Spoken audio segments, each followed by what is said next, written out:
Hi, do you believe in magic? And today we are going to talk about high performance habits, and it's habit number 4, productivity.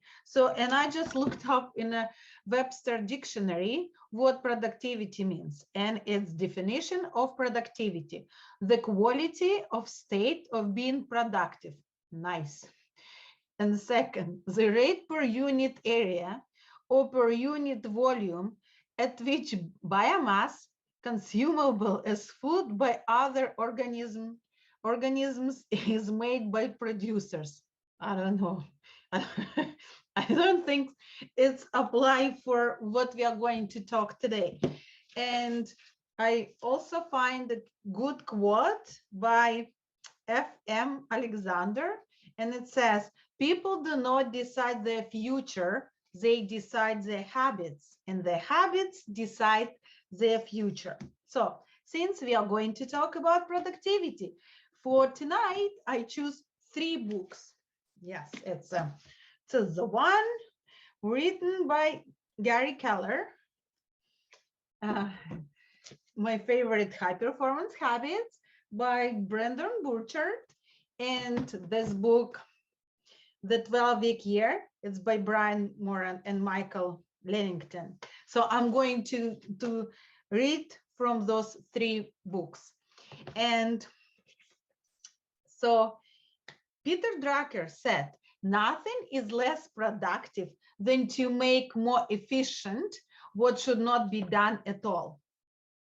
Yeah, so like, do you know this? Sometimes you ask people, how are you doing? And instead of saying, oh, fine, I'm like amazing or something, people are saying, oh, I'm busy. Like, busy doing what? So what would you produce being busy? And what is the outcome of this busyness? And sometimes like you'll just invite to, I don't know, the business overview or to the party and said, I don't know, I'm so busy, I don't have time. Can you just like, I'm saying, I don't know. Oh, no, not even I don't know. They say, I'll try. So if someone will say, I will try to come, will you be really waiting for this person to appear? Will you, like, if it's a dinner party, will you put the plate on the table? If you're like, I don't know, meeting, will you put the chair for this person? I have a friend and he's saying, I will try. It's like someone is saying, I will do at least as possible that you get out of my back. So just sometimes we just like change. I will try. It's not important for me. And it's kind of like easy for everyone to understand. It's like, do you wait for this person or you don't? So, and about productivity. Yeah, so if some people say, I'm so busy, I don't have time. And Jim Rohn, I love Jim Rohn. If you haven't heard Jim Rohn, please go on YouTube and put Jim Rohn. And he said, oh, probably like Jim will do so much because he has so much time, and it's not. And when Jim Rohn was 25 years old, he was like having family, he was working at the farm, and he met his mentor. It's a Mr. Schoffer, and he said, okay, so I don't know how I can help you with your business, Jim. He said, like, probably show me your goals. He said, I don't have goals. I said, are they in your car?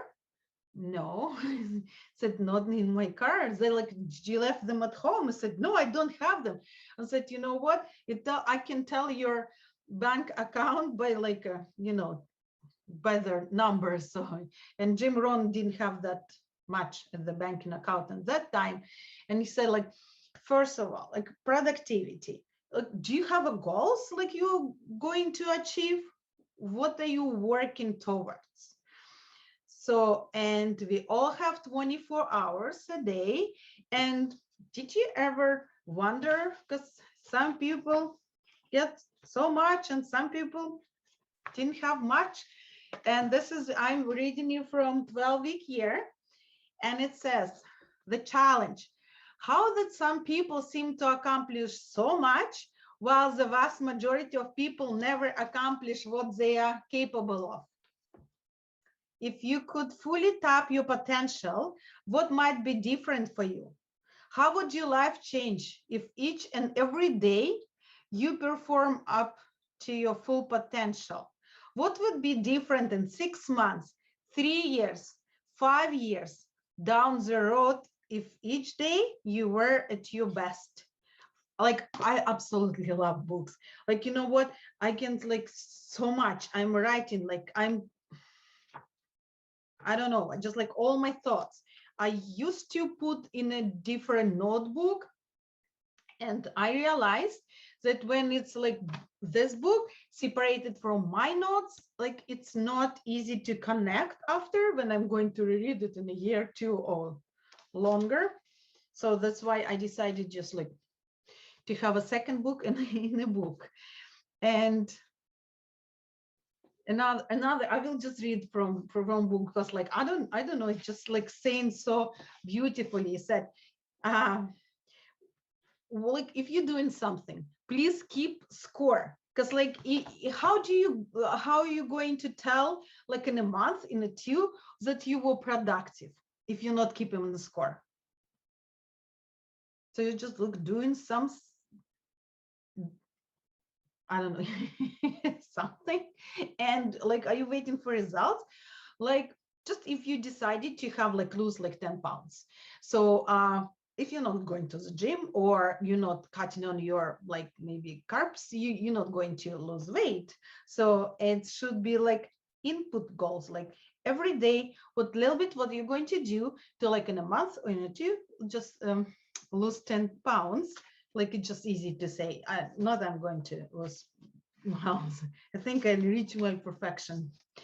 But from this book is that one of the key reasons sports are so stimulating, and that we keep score. So that's why we need to keep score of our productivity. Person said, can you imagine people coming to watch your work, paying the privilege to see you in your action? Yeah. Just probably people going to pay for my actions, to see my actions. I need to be more productive. And it's in another from this book of 12-week year. It says, what I find, this author find, it's profound, is a difference between greatness and mediocrity on a daily and weekly basis is so slim, yet the difference in results down the road is tremendous. So just like in little bit actions, if you change every day or be more productive, so results down the road will be tremendous. So, and I also would like to introduce the one thing. So like, you don't have to do like to-do list with 20 like items and to like do this and click, and at the end of the day you're so exhausted, and your family came from work and said, you have been home all day, what have you been doing? And he just, and because you don't see results, it's frustrating. So, and this is the one. So an author said, if you find the one, it's like a domino. If you find one thing in your life, so the rest will be so easy to do or maybe unnecessary. So, and this is just this amazing book. And when I said, have you watched the movie? And it's the movie, what is it? The movie City of Slickers. I haven't seen it. No, I saw this episode. So it's 2 cowboys is going in a land, and Curly said, do you know what the secret of life is? And Mitch said, no, what? And Curly, this. He holds a finger. And Mitch said, your finger? Curly, one thing, just one thing. You stick to that, and everything else don't mean a beep, beep. Mitch, that's great. But what was it? One thing? And Curly, that's what you're going to figure out. And out of the mouth of fictional character to our ears comes the secret of success, whether the writers knew or it unwittingly stumbled on it. What they wrote, he was absolute truth. The one thing is the best approach to getting what you want. So what is, I have this note, and so what we are going to kind of decide for the productivity. So like just one thing, make it countable action, keep score, and have fun. And please come tomorrow. We are going to talk about influence. Thank you.